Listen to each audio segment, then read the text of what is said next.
Sabe aquele momento em que você acha que conhece as pessoas, que fez tudo certo na vida, criou seus filhos com amor e dedicação, e de repente tudo desmorona na sua frente? Foi exatamente isso que aconteceu comigo num almoço de domingo. Eu estava ali, na minha própria casa, tinha preparado aquela feijoada que toda a família adora, a mesa estava farta, todo mundo reunido, quando meu genro, o Rodrigo, simplesmente virou para mim e soltou, assim, do nada, na maior frieza: "Meus pais acham melhor você não ir ao nosso casamento, mas depois eu envio a gravação para você assistir." Gente, eu fiquei sem chão. Minha filha ia casar, o casamento que eu estava ajudando a pagar, diga-se de passagem, e eu estava sendo desinvitada da minha própria mesa? Respirei fundo, permaneci calma. Até esbocei um sorriso, porque eu sempre fui assim. Sempre engoli sapo para manter a paz. Mas minha filha, minha Camila, ela bateu com a mão na mesa com tanta força que os pratos pularam e gritou, olhando direto nos olhos dele: "Se é assim, arrume outra esposa e outro trabalho." O silêncio que caiu naquela sala foi ensurdecedor. Todo mundo parou de comer, os garfos ficaram suspensos no ar, e eu juro que dava para ouvir o barulho do relógio da parede. O Rodrigo ficou branco, parecia que tinha visto um fantasma. E o que veio depois, minha gente, pegou todos de surpresa, inclusive a mim mesma. Antes de eu continuar contando o que aconteceu, eu queria te pedir uma coisinha. Se você está gostando dessa história, comenta aí embaixo de onde você está me ouvindo. E se você gosta de histórias reais, dessas que a gente vive no dia a dia, mas que parecem novela, se inscreve aqui no canal, porque eu tenho muitas outras para compartilhar. Fica comigo até o final, porque essa história tem reviravoltas que você não vai acreditar. Deixa eu voltar um pouco e te contar quem eu sou e como cheguei nesse ponto da minha vida. Meu nome é Helena, tenho 63 anos, e durante 42 anos da minha vida eu me dediquei exclusivamente à minha família. Casei com o Roberto quando tinha apenas 21 anos. Era aquela época em que a gente casava cedo, e o sonho da mulher era constituir família, sabe? Tivemos 3 filhos: o Daniel, que hoje tem 40 anos, a Camila, de 37, e a Júlia, a caçula, de 33. O Roberto era um bom homem, trabalhador, mas também era daqueles que achava que o papel da mulher era cuidar da casa e das crianças enquanto ele provinha o sustento. E eu aceitei esse papel, abracei ele de corpo e alma. Eu tinha largado a faculdade de pedagogia no 3º período quando engravidei do Daniel. Na época parecia a decisão certa. Afinal, quem ia cuidar do bebê? Minha mãe morava longe, em Ribeirão Preto, e a mãe do Roberto já era idosa. Então eu larguei tudo. Meus sonhos, minhas ambições, aquela vontade que eu tinha de ser professora, de fazer diferença na vida das crianças. Guardei tudo isso numa caixinha no fundo do meu coração e me dediquei a ser a melhor mãe e esposa que eu pudesse ser. E olha, eu fui mesmo. Acordava às 5 da manhã para fazer o café, preparar marmita para o Roberto, arrumar as crianças para a escola. A casa estava sempre impecável, a comida sempre quentinha e pronta na hora certa. Fazia todos os bolos de aniversário à mão, decorava com glacê, passava horas naquilo, ia a todas as reuniões da escola, ajudava nas lições de casa, ficava acordada a noite inteira quando algum deles estava doente. Quando o Roberto faleceu, há 7 anos, de um infarto fulminante, meu mundo desabou. A gente estava junto havia 35 anos. Ele tinha acabado de se aposentar da empresa de autopeças onde trabalhou a vida toda, a gente estava planejando viajar, conhecer o Nordeste, fazer aquelas coisas que sempre adiamos. E de repente ele se foi, assim, num estalar de dedos. Eu fiquei perdida, sem chão, sem saber quem eu era, sem ser a esposa do Roberto. Mas sabe o que me salvou naquela época? Meus filhos. Eles se uniram, me acolheram, me fizeram sentir que eu ainda era necessária, que ainda tinha propósito. Ou pelo menos foi isso que eu achei na época.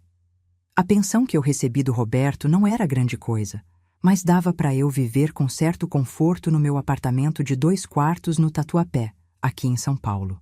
Além disso, tinha a casa em Campos do Jordão que a gente tinha comprado anos atrás, quando as coisas estavam melhores financeiramente. Era nosso refúgio, o lugar onde passávamos férias em família, onde fizemos as melhores memórias. Depois que o Roberto morreu, eu praticamente não ia mais lá, ficava muito triste, muitas lembranças. Foi mais ou menos 1 ano depois que a Camila me apresentou o Rodrigo. Ele trabalhava no mesmo escritório de advocacia que ela, era alguns anos mais velho, 39 anos na época. Eu confesso que desde o início, alguma coisa nele me incomodava. Não sei explicar direito, era uma coisa no olhar, na forma como ele falava, sempre muito certinho, muito educado, mas de um jeito meio falso, entende? Mas a Camila estava radiante, apaixonada. E eu não ia ser a mãe chata que fica criticando as escolhas da filha. Então engoli minhas impressões e recebi ele de braços abertos na família. O tempo foi passando e eles foram ficando sérios. A Camila era apaixonada mesmo, falava dele o tempo todo, vivia na casa dele. Eu ficava meio de lado, sabe? Sentia falta da minha filha, das nossas conversas, dos nossos almoços de domingo que eram sagrados, mas ela estava construindo a vida dela, e eu tinha que aceitar. O Rodrigo vinha aos almoços de vez em quando, sempre muito educado, sempre elogiando minha comida, me chamando de Dona Helena com aquele respeito todo. Mas eu percebia umas coisinhas que me incomodavam.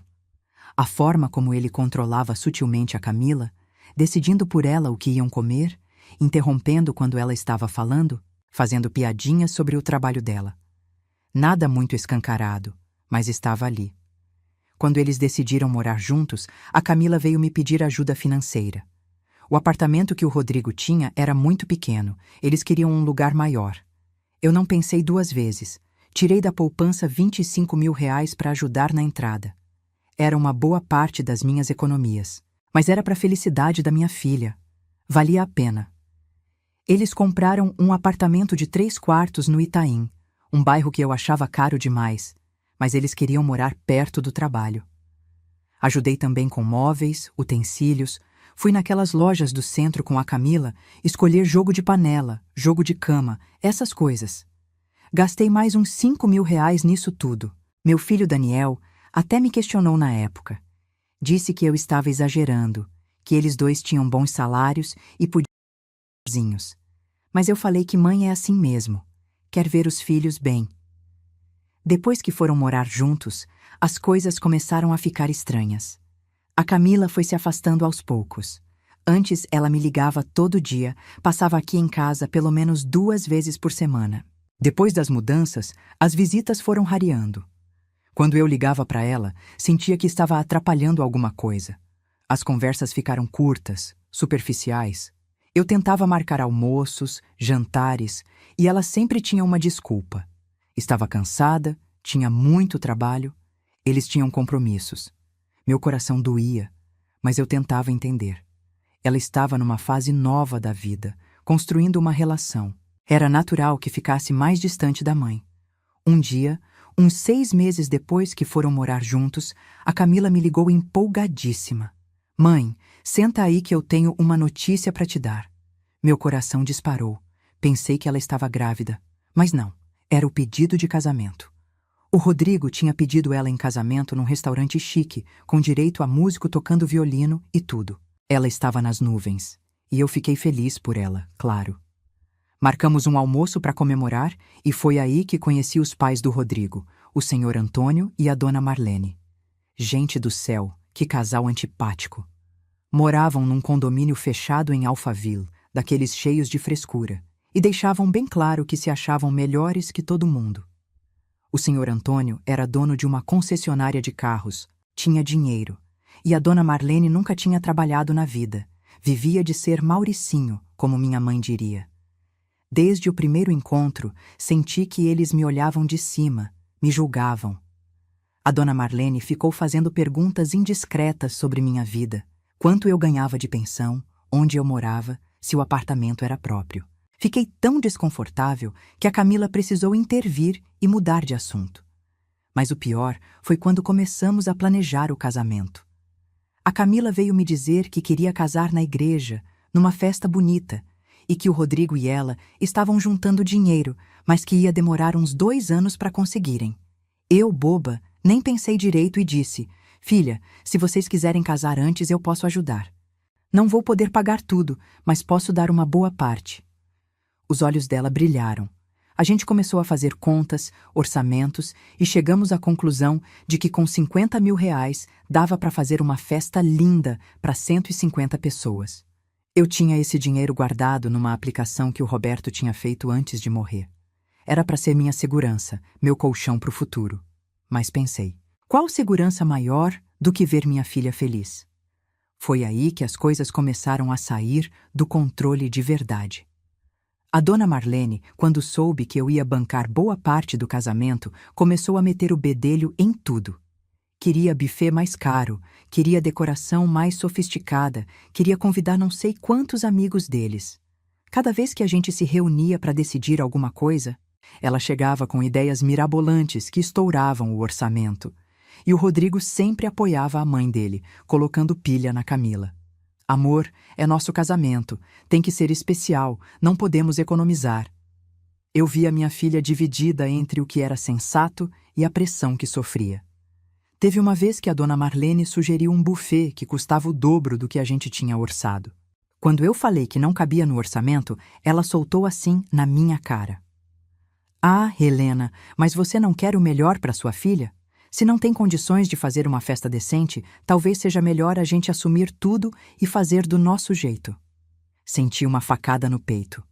A Camila ficou sem graça, tentou amenizar, mas o estrago estava feito.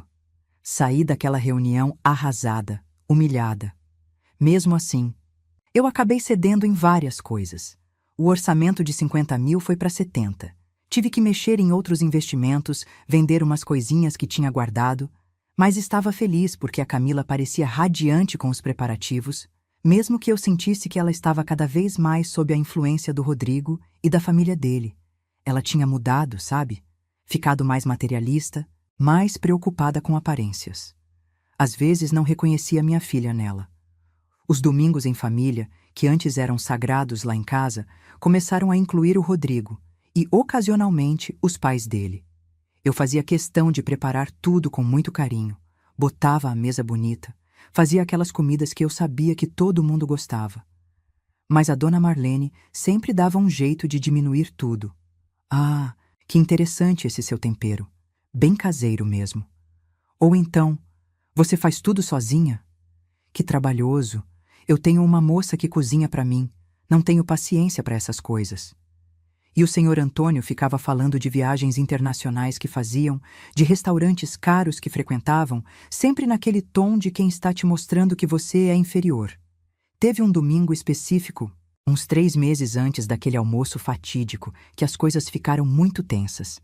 A Camila tinha me pedido para fazer a feijoada, que era o prato preferido dela desde criança. Eu acordei cedo, fui na feira comprar tudo fresquinho, passei horas preparando cada detalhe. Quando todo mundo chegou e se sentou à mesa, a dona Marlene torceu o nariz e disse: "Ai, que comida pesada. Eu não como essas coisas, faz mal pro meu colesterol. Você não tem uma saladinha, Helena?" Engoli seco, levantei e fui preparar uma salada para ela. Quando voltei, ouvi o senhor Antônio comentando baixinho com o Rodrigo. "Seu apartamento vai ser bem melhor que esse aqui, né, filho? Esse bairro tá ficando muito velho." Eu estava ali, na minha própria casa, me sentindo diminuída, humilhada. Mas o que mais me doeu foi que a Camila não disse nada. Ela ficou quieta, mexendo na comida do prato, e quando nossos olhares se cruzaram, ela desviou os olhos. Minha filha, que eu criei para ser forte e independente, estava se curvando àquela gente. Depois que todo mundo foi embora, eu chorei no meu quarto.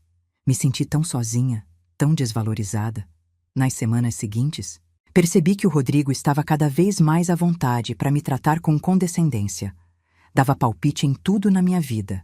Me dava conselhos não solicitados sobre como eu devia investir meu dinheiro, onde eu devia fazer compras para economizar. Uma vez, ele sugeriu que eu vendesse meu apartamento e fosse morar num lugar menor, mais barato. "A senhora tá ficando mais velha, dona Helena. Não precisa de tanto espaço. Podia vender esse AP e comprar um menor. Ia sobrar uma grana boa para a senhora se manter." Fiquei pasma com a audácia, mas, de novo, não disse nada. Eu sempre fui de evitar conflitos, de manter a paz. A situação foi piorando. O Rodrigo começou a trabalhar na empresa do pai dele, na concessionária. Largou o escritório de advocacia da noite para o dia. E a Camila, influenciada por ele, também começou a falar em sair do escritório onde trabalhava. Dizia que estava cansada, que queria algo mais tranquilo. Eu tentei conversar com ela, disse que ela tinha batalhado tanto pela carreira, que estava indo tão bem, mas ela não me ouvia mais. Era tudo o que o Rodrigo falava que virava verdade absoluta. Um mês antes do casamento, a Camila me ligou pedindo mais dinheiro.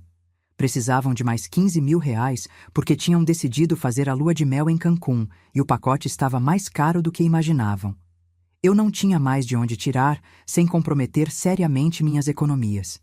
Expliquei isso para ela, com todo o carinho, disse que já tinha dado muito além do que podia. E sabe o que ela me respondeu? Mãe, eu sabia que na hora H você ia me abandonar. Os pais do Rodrigo estão certos sobre você. Desliguei o telefone e fiquei em choque. O que os pais do Rodrigo estavam falando de mim? Que eu era como? Tentei ligar de volta, mas ela não atendeu. Passei aquela noite sem dormir, revirando tudo na cabeça. No dia seguinte, consegui falar com ela e perguntei diretamente o que a família do Rodrigo estava dizendo sobre mim. Ela titubeou, tentou desviar do assunto, mas eu insisti. Finalmente, ela confessou que a dona Marlene achava que eu era uma aproveitadora, que estava tentando se agarrar ao casamento deles para não ficar sozinha, que eu era muito carente e pegajosa. Aquilo foi como uma bofetada na cara. Eu, que estava bancando o casamento dela, sendo chamada de aproveitadora? Mesmo assim, mesmo depois de tudo isso, eu consegui juntar mais 10 mil reais. Vendi umas joias que o Roberto tinha me dado ao longo dos anos, umas alianças antigas, uns brincos de ouro. Doeu no coração me desfazer daquelas lembranças, mas era pela felicidade da minha filha. Quando entreguei o dinheiro para ela, nenhum muito obrigado eu recebi direito. Ela pegou, disse "Valeu, mãe", meio sem graça e mudou de assunto. Faltando 2 semanas para o casamento, aconteceu algo que foi a gota d'água antes do episódio do almoço. Eu tinha ido ao apartamento deles levar umas coisas, uns presentes que tinham chegado na minha casa por engano. Quando cheguei, a porta estava encostada. Empurrei devagar e ouvi vozes na sala. Era o Rodrigo ao telefone e, pelo visto, falava com a mãe dele. Fiquei parada ali no hall, sem querer. Acabei ouvindo a conversa. Ele dizia: "Não se preocupa, mãe. Depois que a gente casar, vou dar um jeito de afastar a Camila dessa velha.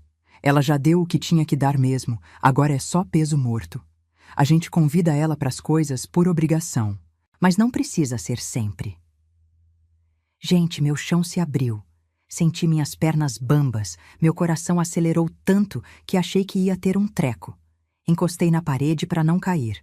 Toquei a campainha para não parecer que eu estava ali havia tempo. Quando a Camila abriu a porta, deve ter visto alguma coisa no meu rosto porque perguntou se eu estava bem. Disse que estava só cansada. Entreguei as coisas e saí o mais rápido que pude. No elevador, desabei em lágrimas. Cheguei em casa devastada. Sentei no sofá e fiquei ali, sem fazer nada, só pensando em tudo. Em como eu tinha dedicado minha vida toda à minha família. Em como tinha aberto mão dos meus sonhos, da minha carreira, de tudo, para ser mãe e esposa.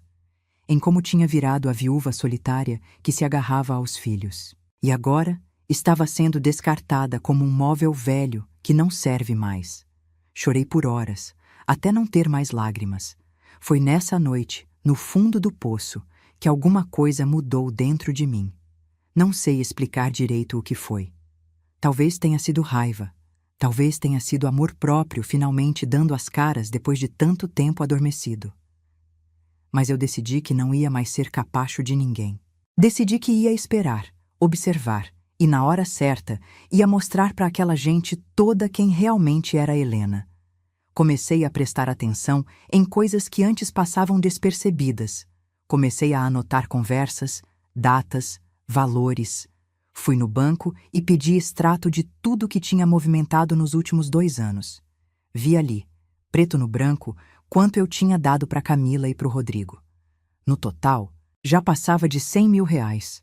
Era quase tudo que eu tinha acumulado durante anos de economia, de abrir mão de coisas para mim mesma. E para quê? Para ser chamada de aproveitadora, de peso morto, de velha inconveniente. Também comecei a sacar umas coisas sobre o Rodrigo.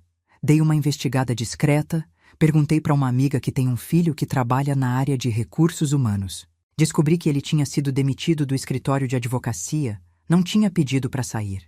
Tinha sido por justa causa, por irregularidades em alguns processos. Ele tinha contado uma história completamente diferente para Camila. Disse que estava cansado e que o pai tinha oferecido sociedade na concessionária. Mais uma mentira. Fui também atrás de informações sobre a tal concessionária do Sr. Antônio. E adivinha? A empresa estava com sérios problemas financeiros. Tinha processos trabalhistas, dívidas com fornecedores, estava numa situação bem complicada. Aquele papo todo de sucesso, de viagens internacionais, de vida de luxo, era tudo fachada.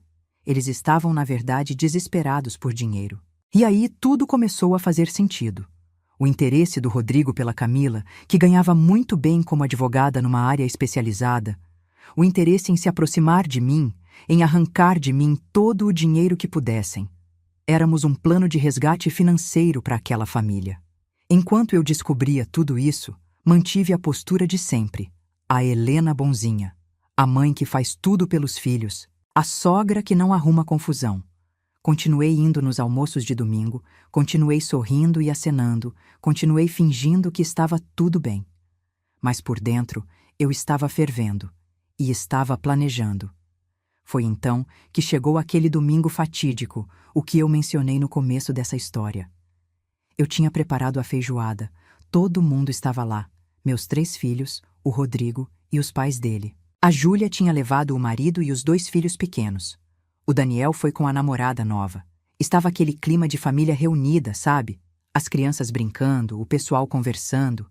Eu estava na cozinha terminando de arrumar as coisas, quando ouvi o Sr. Antônio e a Dona Marlene conversando baixo na varanda. Pelo menos agora, com o casamento, a gente consegue dar uma respirada. O salário da Camila vai ajudar muito a empresa, dizia o Sr. Antônio. E depois a gente vai convencendo ela a pegar empréstimo, ela tem bom crédito. E tem aquela casa em Campos do Jordão que a sogra dela tem, deve valer uma grana boa. A gente dá um jeito de convencer eles a sugerirem que ela venda. Meu sangue gelou. Então era isso. Queriam não só o dinheiro da Camila, mas também minha casa. Meu último refúgio. O lugar das minhas melhores memórias com o Roberto e as crianças. Respirei fundo, contei até 10 e voltei para a sala com a travessa de feijoada como se nada tivesse acontecido. Todo mundo se sentou à mesa. Eu fiz questão de sentar na cabeceira, no lugar que sempre foi meu. Comecei a servir todo mundo, naquele ritual que eu sempre fazia com tanto carinho. Foi quando estava servindo o Rodrigo que ele largou o garfo, olhou para mim com aquela cara de paisagem e soltou. Dona Helena, meus pais e eu precisamos conversar uma coisa com a senhora. O silêncio se instalou na mesa. Todo mundo parou de comer e olhou para ele. A Camila estava ao lado dele e vi que ela ficou tensa, como se soubesse o que vinha. Ele continuou, com aquela voz cínica. É sobre o casamento. A gente estava conversando aqui com meus pais e eles acharam melhor a senhora não ir.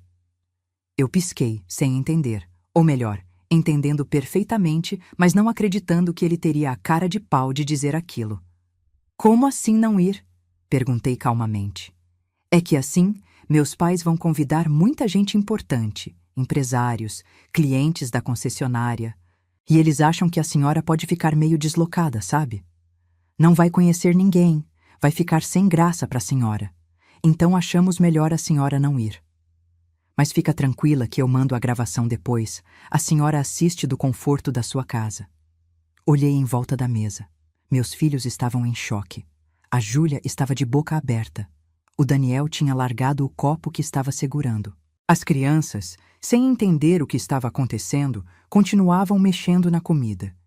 E a Dona Marlene e o Sr. Antônio estavam lá, com aquelas caras de paisagem, como se aquilo fosse a coisa mais normal do mundo. Eu poderia ter gritado, poderia ter chorado, poderia ter feito um escândalo. Mas não. Eu respirei fundo, bem devagar, e esbocei um sorriso calmo, sereno. Por dentro, estava tudo calculado. Toda a raiva, toda a mágoa que eu tinha acumulado nas últimas semanas estava ali, fervendo, mas eu não ia dar a eles a satisfação de me ver desmoronar. Foi aí que minha Camila, minha filha, fez algo que eu jamais imaginei que ela faria. Ela bateu com a mão na mesa com tanta força que os pratos pularam, alguns talheres caíram no chão e o suco da jarra se espalhou pela toalha. Todo mundo levou um susto. Ela se levantou, empurrando a cadeira para trás com estrondo, e gritou olhando direto para os olhos do Rodrigo, com uma fúria que eu nunca tinha visto nela. Se é assim, arrume outra esposa e outro trabalho. O Rodrigo ficou branco. A dona Marlene engasgou com o que estava bebendo. O senhor Antônio ficou vermelho de raiva. E eu, pela primeira vez em semanas, senti um quentinho no coração. Minha filha ainda estava lá, em algum lugar. A menina que eu criei para não abaixar a cabeça para ninguém ainda existia. Camila, não fala assim comigo. O Rodrigo tentou falar, mas a voz saiu fraca. Ele estava claramente chocado, não esperava aquela reação. Não? E como você quer que eu fale? Você acabou de desconvidar minha mãe do meu casamento, a mulher que está pagando mais da metade da festa, a mulher que me criou, que sempre esteve do meu lado, que abriu mão de tudo por mim. A Camila estava tremendo de raiva, as lágrimas escorrendo pelo rosto. Você e seus pais acham que são melhores que a gente, mas vocês não são nada. E sabe de uma coisa? Pode esquecer o casamento, acabou. Ela tirou o anel de noivado do dedo e jogou na cara dele. O anel bateu no peito do Rodrigo e caiu no chão, rolando até debaixo da mesa. Foi um daqueles momentos em que o tempo parece parar, sabe? Ninguém se mexia, ninguém respirava. Você tá louca? Você não pode acabar com nosso casamento assim. O Rodrigo finalmente reagiu, levantando também, tentando pegar no braço da Camila. Ela se afastou com nojo. Não encosta em mim. Acabou, Rodrigo. Eu não vou casar com você. Não vou deixar você e sua família continuarem humilhando minha mãe. Foi quando a dona Marlene resolveu abrir a boca, com aquela voz estridente e irritante. Você vai se arrepender disso, mocinha. Meu filho é uma ótima partida. Você não vai arranjar coisa melhor. E sua mãe é sim uma aproveitadora que não quer te soltar. Eu ia falar alguma coisa, mas o Daniel se levantou antes. Meu filho, que sempre foi mais quieto, mais na dele, apontou o dedo para Dona Marlene e disse, com uma firmeza que me surpreendeu: A senhora não fala assim da minha mãe. Quem são os aproveitadores aqui? Minha mãe deu mais de 100 mil reais para o casamento da minha irmã. Minha mãe que ficou viúva e se virou sozinha, que nunca pediu nada para ninguém. Vocês é que estão sugando ela e a Camila. 100 mil reais? O Rodrigo repetiu, fingindo surpresa. Mas eu vi o brilho no olho dele. Eles não imaginavam que tinha sido tanto. A Júlia também se levantou, pegando os 2 filhos pela mão, e disse: Acho melhor vocês irem embora. Esse almoço acabou. O senhor Antônio se levantou indignado. Vamos, Marlene, Rodrigo.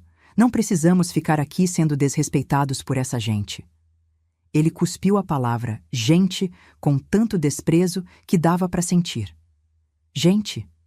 Eu finalmente falei, ainda sentada, ainda calma.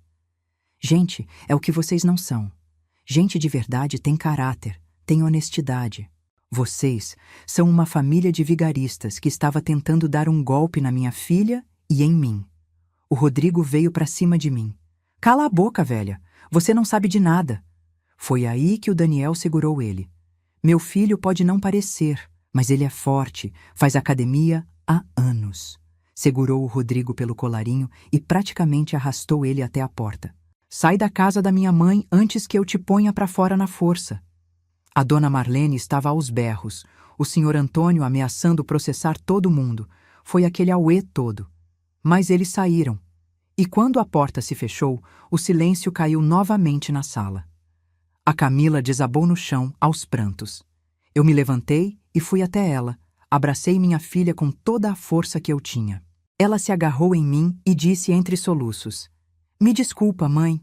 Me desculpa por tudo. Eu fui tão idiota, tão cega. Calma, filha. Passou, já passou. Eu acariciava o cabelo dela como fazia quando era pequena e tinha pesadelos. Aquela noite, depois que todo mundo foi embora, A Camila ficou lá em casa. Conversamos até de madrugada. Ela me contou coisas que eu não sabia. Me disse que o Rodrigo tinha mudado muito depois que foram morar juntos. Que ele era controlador, que mexia nas coisas dela, que tinha acesso às contas bancárias dela. Que ele tinha convencido ela a fazer um seguro de vida alto, nomeando ele como beneficiário. Quanto mais ela falava, mais eu percebia que minha filha tinha se livrado de algo muito sério, talvez até perigoso. Nos dias seguintes, ajudei a Camila com todas as burocracias. Cancelar o casamento foi bem trabalhoso. Muita coisa já estava paga e não dava para reaver. Perdi uns 30 mil reais em depósitos que os fornecedores não devolveram. Doeu, não vou mentir, mas preferia perder dinheiro do que ver minha filha infeliz. O Rodrigo tentou contato várias vezes, mandava mensagens para Camila pedindo para conversar, dizendo que tinha sido um mal-entendido, que a gente tinha exagerado. Ela bloqueou ele em tudo. Aí ele começou a mandar mensagens para mim, tentando me manipular, dizendo que eu tinha destruído o relacionamento deles, que a Camila ia se arrepender. Bloqueei também. Mas a coisa não parou por aí. Umas 2 semanas depois do episódio do almoço, recebi uma notificação extrajudicial no meu apartamento. Era do senhor Antônio, pedindo ressarcimento pelos danos morais que sua família tinha sofrido com o cancelamento do casamento. Ele estava me processando. Dizia que a culpa do cancelamento tinha sido minha, que eu tinha manipulado minha filha e que por isso eu devia ressarcir os gastos que eles tiveram. Estava pedindo 50 mil reais. Quando li aquilo, pela primeira vez, dei uma risada genuína. Aquela gente não tinha limites mesmo. Mostrei a notificação para o Daniel, que conhecia um advogado bom. Ele analisou e disse que era uma palhaçada, que nunca ia para frente, mas que eu precisava responder para não dar revelia. Foi aí que eu tive uma ideia. Uma ideia brilhante, daquelas que a gente tem e pensa. Por que não pensei nisso antes? Lembrei que eu tinha uma prima, a Beatriz, que morava em Campos do Jordão. A gente não se falava muito, mas sempre mantivemos contato por redes sociais, essas coisas. A Beatriz tinha casado com um empresário da região, dono de uma rede de pousadas, e vivia muito bem. Liguei para ela e contei toda a história. A Beatriz ficou indignada, disse que aquilo era um absurdo. E foi aí que ela me deu uma informação que mudou completamente o jogo. Ela conhecia o senhor Antônio e a dona Marlene. A concessionária deles tinha vendido um carro para o marido dela anos atrás e tinha sido uma tremenda dor de cabeça. O carro tinha vindo com defeito. Eles tentaram devolver, mas o senhor Antônio se recusou a aceitar de volta ou a consertar. Acabaram tendo que entrar na justiça. E ela sabia de outros casos parecidos, de outras pessoas da região que tinham tido problemas com a concessionária. Mais do que isso, a Beatriz me contou que corria um boato forte na cidade de que o senhor Antônio estava envolvido em esquemas de adulteração de quilometragem de carros usados. Que ele comprava carros batidos, dava um jeito de regularizar com documentos falsos e vendia como se estivessem impecáveis. Ela disse que nunca tinha sido provado, mas que todo mundo sabia, era um segredo de polichinelo. Desliguei o telefone com a cabeça fervilhando de ideias. Procurei na internet sobre a concessionária e achei vários processos, várias reclamações no Procon, no Reclame Aqui. Aquela empresa era uma furada total. Como eu não tinha pesquisado isso antes. Como tinha deixado o Rodrigo se aproximar da minha família sem investigar direito? Passei os dias seguintes reunindo informações. Imprimi processos, peguei print de reclamações, montei um dossiê completo sobre a família. Marquei uma reunião com o advogado que o Daniel tinha indicado e mostrei tudo para ele. O advogado, o Dr. Marcelo, ficou impressionado. Disse que com aquilo tudo, a gente não só podia se defender do processo ridículo deles, como podia contra-atacar. Mas eu não queria só me defender. Eu queria justiça. Queria que aquela gente pagasse por tudo que tinha feito comigo e com a Camila. Foi então que o Dr. Marcelo sugeriu: Dona Helena, a senhora já pensou em denunciar essas irregularidades da concessionária para os órgãos competentes? Porque, pelo que eu estou vendo aqui, tem muita coisa errada. Pensei bem e decidi que sim. Fui pessoalmente ao Procon. Levei todo o material. Também fui numa delegacia especializada em crimes contra o consumidor. O delegado que me atendeu disse que já tinha outras denúncias sobre a concessionária na gaveta, mas que faltava alguém que realmente levasse para frente, que juntasse provas. Me senti quase uma detetive, juntando cada pedacinho de informação. Enquanto eu fazia tudo isso, a vida ia seguindo. A Camila tinha voltado a morar comigo temporariamente. Ela estava arrasada emocionalmente, mas aos poucos ia se recuperando. Voltou a ser minha filha, sabe? A gente retomou nossas conversas, nossos almoços, aquela cumplicidade que a gente tinha antes do Rodrigo aparecer. Ela me disse várias vezes o quanto estava arrependida, o quanto tinha sido cega. Eu sempre respondia que não precisava de desculpas, que o importante era que ela tinha acordado a tempo. Um dia, umas 3 semanas depois de tudo, a Camila chegou do trabalho com uma cara estranha. Sentou comigo na cozinha e disse: "Mãe, eu preciso te contar uma coisa. O Rodrigo foi demitido da concessionária." Meu coração deu um pulo. Foi o quê? É, o pai dele demitiu ele. Parece que eles tiveram uma briga feia lá, e o pai disse que ele tinha estragado tudo, que por causa dele tinham perdido a chance de consertar as coisas, o que quer que isso signifique. Eu sabia o que significava. Significava que eu e a Camila, principalmente o dinheiro da Camila, eram o plano de salvação deles. E o Rodrigo tinha estragado tudo ao ser grosseiro e arrogante demais naquele almoço. Não resisti e dei um sorriso. "Que pena", disse, sem sentir pena nenhuma. Mais alguns dias se passaram e chegou a resposta do meu advogado, a notificação deles. Foi uma peça linda, tenho até guardada aqui.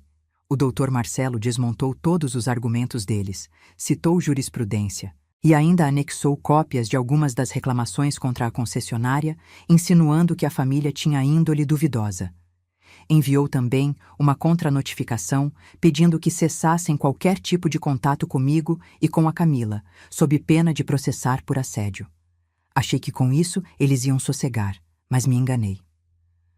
Uma semana depois, o senhor Antônio teve a audácia de aparecer no meu prédio. O porteiro me ligou, avisando que tinha um senhor querendo subir, dizendo que era pai do noivo da minha filha e que precisava falar comigo urgentemente.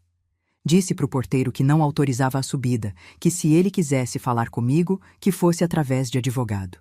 Pelo interfone, o senhor Antônio começou aos gritos.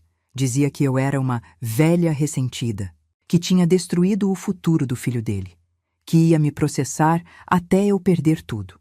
O porteiro, seu Manuel, que me conhece há anos e é uma pessoa maravilhosa, ameaçou chamar a polícia e o senhor Antônio foi embora, mas não sem antes chutar a lixeira da portaria.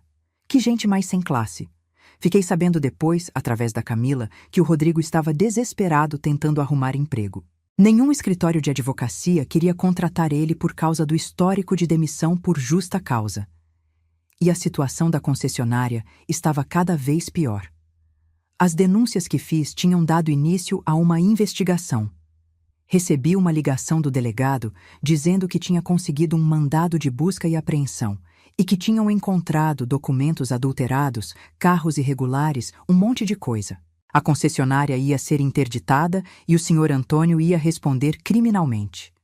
Quando fiquei sabendo disso, senti uma satisfação que não consigo descrever. Não era alegria pela desgraça alheia, mas sim um sentimento de justiça sendo feita. Aquela família tinha passado meses me humilhando, diminuindo, tratando como se eu fosse um nada. E agora estavam colhendo exatamente o que plantaram. Uns 2 meses depois de tudo, eu estava em casa numa manhã de sábado, tomando meu café e lendo o jornal, quando a campainha tocou. Fui atender pelo interfone e quase caí para trás quando ouvi a voz. Era a dona Marlene. Dessa vez ela não estava gritando. Estava com a voz baixinha, quase chorosa, dizendo que precisava falar comigo, que era importante. Minha primeira reação foi mandar embora, mas alguma coisa me fez querer ouvir o que ela tinha a dizer. Autorizei a subida, mas deixei a porta da frente entreaberta com a corrente de segurança. Não ia facilitar. Quando ela chegou, levei um susto. A dona Marlene, sempre tão arrumada, sempre tão cheia de poses, estava com a aparência péssima.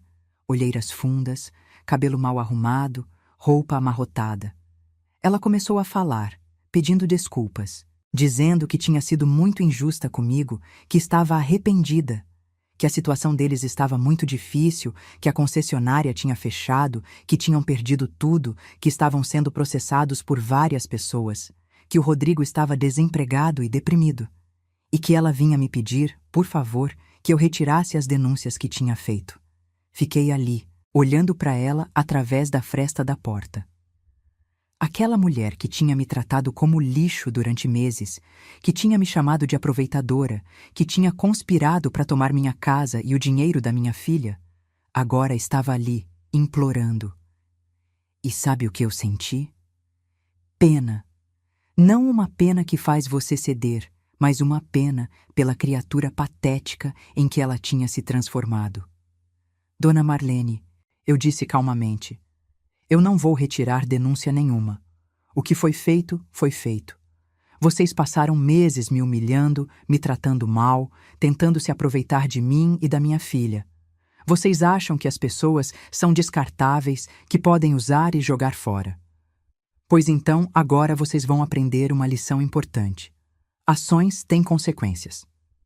Ela tentou argumentar. Disse que não tinha sido só culpa dela, que o marido que tinha tido as ideias, que ela só tinha seguido. Respondi que isso não era desculpa, que ela era uma adulta capaz de tomar suas próprias decisões e que agora precisava lidar com as consequências dessas decisões. Mas a senhora não tem coração? A gente está falindo, perdendo tudo, ela disse já chorando. Coração eu tenho, e muito. Por isso fiz o que fiz. Para proteger minha filha e todas as outras pessoas que vocês poderiam prejudicar. Agora, se me dá licença, eu tenho coisas a fazer. E fechei a porta na cara dela. Fiquei ali, encostada na porta, ouvindo ela chorar do outro lado, pedindo para eu reconsiderar. Eventualmente, ela foi embora. Quando o silêncio voltou, percebi que minhas mãos estavam tremendo. Não de medo, mas de uma espécie de poder que eu nunca tinha sentido antes. Eu tinha me defendido, tinha colocado limites, tinha feito valer meus direitos e tinha sido incrível. Contei para Camila o que tinha acontecido. Ela me abraçou forte e disse: Mãe, você é a mulher mais forte que eu conheço. Eu quero ser como você quando crescer. Eu ri e disse: Filha, você já cresceu e você já é forte, sempre foi. Só tinha esquecido disso por um tempo. As semanas foram passando e as coisas foram se ajeitando.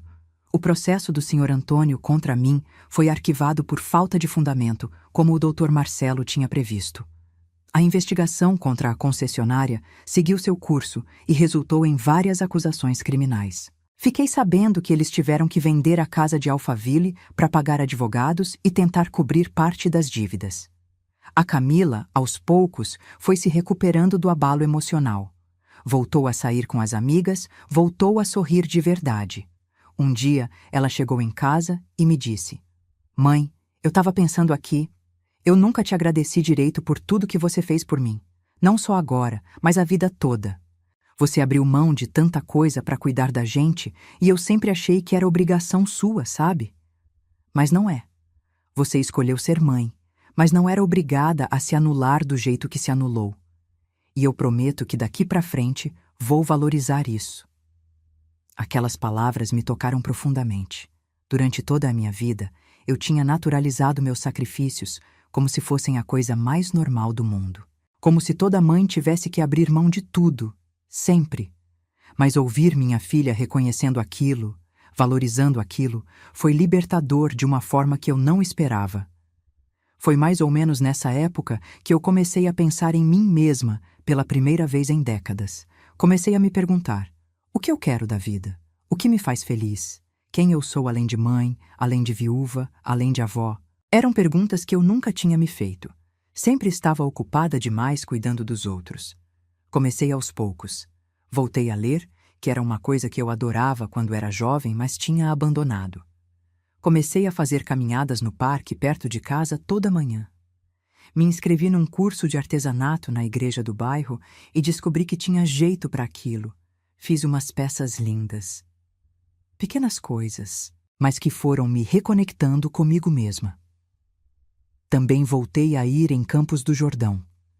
Levei a Camila comigo num fim de semana. A casa estava meio abandonada, com aquele cheiro de lugar fechado, mas ainda tinha todo o charme. Passamos o fim de semana limpando, arrumando, relembrando histórias. Sentamos na varanda, tomando chocolate quente, e a Camila disse: "Mãe, não vende essa casa nunca. Esse lugar é especial demais." Eu tinha pensado em vender, principalmente depois que ouvi os planos do Sr. Antônio. Mas ali, naquele momento com minha filha, percebi que não. Aquela casa era minha história, minha memória, e não ia deixar que aquela gente contaminasse isso. Decidi que ia reformar a casa, deixar ela bonita de novo e quem sabe até alugar para a temporada, ter uma rendinha extra. Aliás, sobre dinheiro, eu tinha ficado bem abalada financeiramente com tudo que tinha gasto no casamento que não aconteceu. Mas a Camila, sem que eu pedisse, fez questão de me devolver boa parte. Disse que não era justo eu ter perdido tanto dinheiro por causa de um erro dela. Eu não queria aceitar, mas ela insistiu.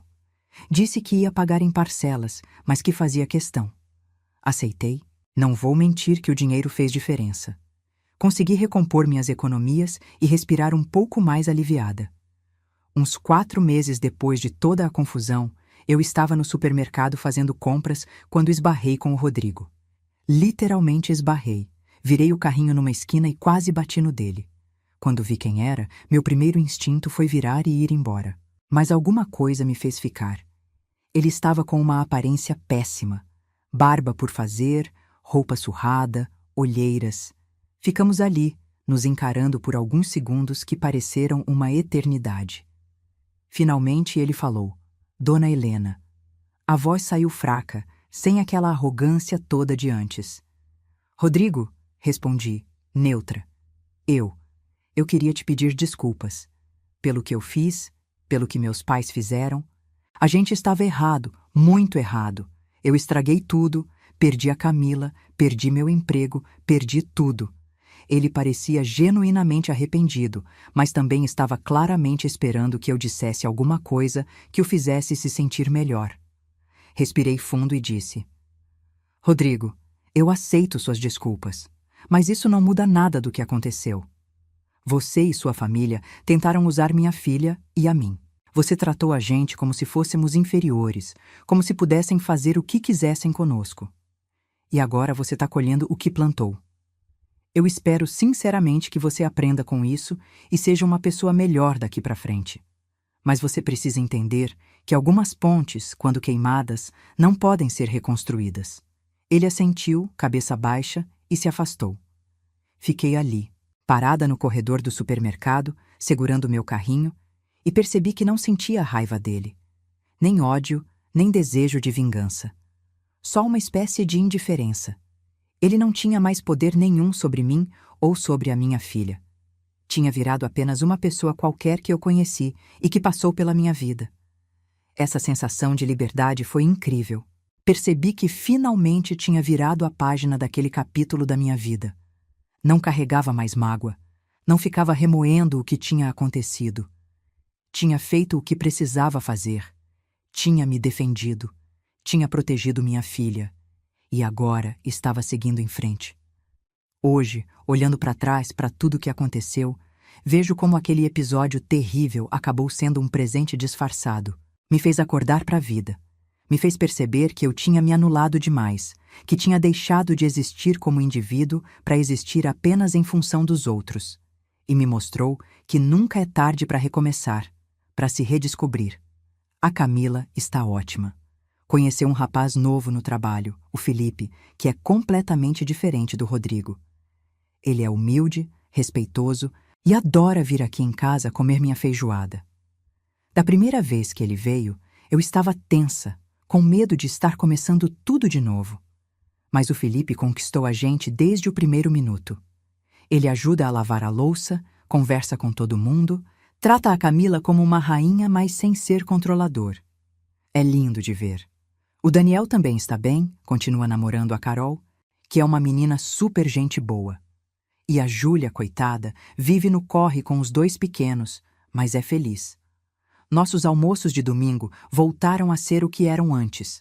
Momentos de alegria, de união familiar, sem veneno, sem pessoas tóxicas por perto. Eu continuo morando no meu apartamento no Tatuapé, mas agora ele está mais cheio de vida. Tenho plantas novas que comprei, quadros que eu mesma pintei num curso que fiz, peças de artesanato espalhadas. Fiz amizade com um grupo de senhoras da igreja e a gente se reúne toda semana para fazer trabalhos manuais e colocar o papo em dia. É uma delícia. A casa em Campos do Jordão foi reformada e está lindíssima. Alugo para temporada e tem dado uma renda bem legal. Quando não tem ninguém alugado, vou para lá passar uns dias, aproveitar a natureza, o ar puro. Às vezes levo as crianças, os netos, e a gente faz os mesmos passeios que eu fazia com meus filhos quando eram pequenos. Ah, e sabe o que mais? Voltei a estudar. É, isso mesmo. Com 63 anos, me matriculei num curso de pedagogia numa faculdade particular aqui perto. Muita gente achou loucura, disse que eu era velha demais para isso. Mas eu não liguei. Sempre foi meu sonho e agora finalmente estou realizando. As aulas são à noite e nos finais de semana, e eu sou a aluna mais velha da turma, mas também sou uma das mais dedicadas. Os professores adoram, dizem que é inspirador ter alguém da minha idade buscando conhecimento. Minha meta é me formar e trabalhar como voluntária em alguma ONG ou projeto social com crianças carentes. Não preciso do dinheiro, graças a Deus, então quero usar meu conhecimento para fazer diferença na vida de quem precisa. Realizar o sonho que tive que adiar há mais de 40 anos. Sobre o senhor Antônio e a dona Marlene, fiquei sabendo por alto que eles se mudaram de São Paulo. A concessionária faliu de vez. Eles perderam a casa e, pelos boatos, foram morar no interior com uns parentes. Não tenho raiva deles, sinceramente. Até sinto uma certa pena, porque eles construíram uma vida baseada em aparências e desonestidade, e isso inevitavelmente desmorona uma hora. Espero que tenham aprendido alguma coisa com tudo isso, mas sinceramente não é mais problema meu. O que eu aprendi com tudo isso? Aprendi que a gente não pode se anular pelos outros, não importa quão nobre seja o motivo. Aprendi que dizer não, colocar limites, se defender, não é egoísmo, é necessário. Aprendi que nunca é tarde para recomeçar, para buscar seus sonhos, para ser quem você realmente é. Aprendi também que família verdadeira é aquela que te respeita, que te valoriza, que está do seu lado nos momentos difíceis. E que às vezes a gente precisa cortar pessoas da nossa vida, mesmo que isso doa, porque nem todo mundo merece estar lá. Hoje, quando olho no espelho, vejo uma mulher diferente daquela que estava naquele almoço fatídico meses atrás. Vejo uma mulher mais forte, mais confiante, mais consciente do seu próprio valor. Vejo uma mulher que não tem mais medo de ocupar espaço, de falar o que pensa, de lutar pelo que é seu. As rugas no meu rosto contam histórias. Histórias de sacrifício, sim, mas também histórias de superação, de recomeço, de vitória. Cada fio branco no meu cabelo é uma batalha vencida, e eu uso tudo isso com orgulho agora. Às vezes a Camila me pergunta se eu me arrependo de alguma coisa, e eu respondo que não. Não me arrependo de ter me dedicado à minha família, de ter sido mãe presente, de ter feito sacrifícios. Mas também não me arrependo de ter acordado quando precisei, de ter lutado quando foi necessário, de ter escolhido a mim mesma no final. Porque é isso que a gente precisa entender.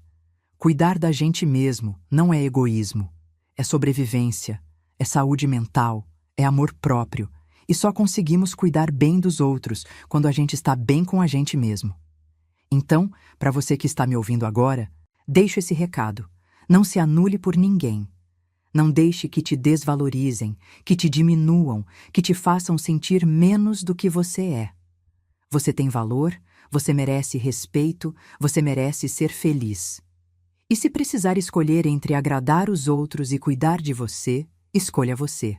Sempre. Não tenha medo de recomeçar, de reinventar sua vida, de buscar seus sonhos, não importa a idade que você tenha. Não tenha medo de cortar relações tóxicas, mesmo que sejam com pessoas da família. Não tenha medo de dizer não, de colocar limites, de se defender. E, principalmente, não deixe que ninguém te faça acreditar que você é só o que você faz pelos outros. Você é muito mais do que isso. Você é um universo inteiro de possibilidades, de sonhos, de talentos. Não deixe que te reduzam a um papel só.